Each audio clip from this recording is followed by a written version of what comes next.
my second cutting board. Again, we're going to be running it through thickness planer. Here's my beveled edge.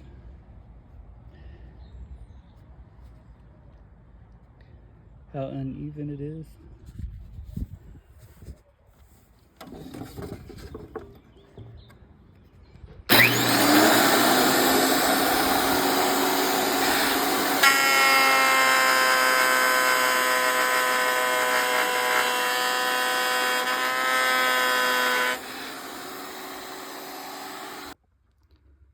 This one came out a little smaller.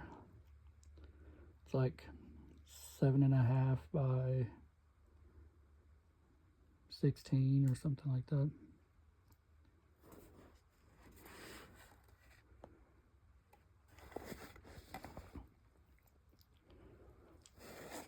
Still not bad.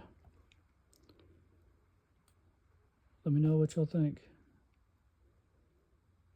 Like, follow, subscribe, all that good stuff.